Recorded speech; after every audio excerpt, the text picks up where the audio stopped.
John and Barbara here from Chinwan News. We apologise for interrupting your attempt to watch YouTube ads with breaking news on Raw Sounds Fringe Fest. After following the event page on Facebook, young people are losing their minds with excitement. We're going to cross over to Jemima now for a live update. Thank you, John and Barbara. I'm here at the official promo shoot for Tongue-Tied Thieves. And I've got to tell you, John and Barbara, people are excited. I've had all sorts of things happen since being here. There's some incredibly strange people here too. Oh, dance crews over here, workshops over there, bands everywhere. Oh, I'm so excited. I think I even saw a few A-class celebrities come down to enjoy themselves. This fantastic band, along with 18 other bands and artists, will be performing at Raw Sounds Fringe Festival. Oh, it looks like they're all about to start. I introduce you all, Tongue-Tied Thieves.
Say goodbye, don't wanna let you go.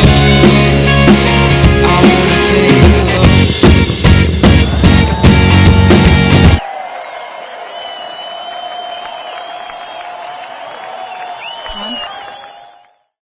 Tongue-Tied Thieves song was good, but Beyonce's was better.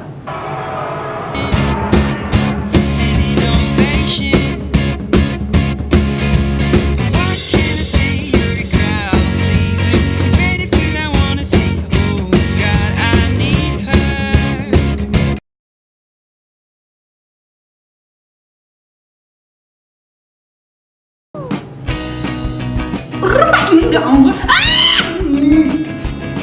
I am so excited to be at Raw Sounds Fringe Fest. But you can't be that close. Hey guys. Just do what you did before. Do one of the, oh hey kid. How you doing? Yeah, good sweetheart, how are you? I'm so excited for all the activities at the Raw Sounds Fringe Festival. I'm gonna be vibing it up with the vibes live at the lounge backstage. Come join me, Haley. 3, 2, 1. John and Barbara here from Chinwan News. We apologise for interrupting your... Fuck it. That was so good. Okay, sorry. I'm trying to smile. Frown, quite smiling. Just make weird things with your mouth and it just looks funny. What's the name of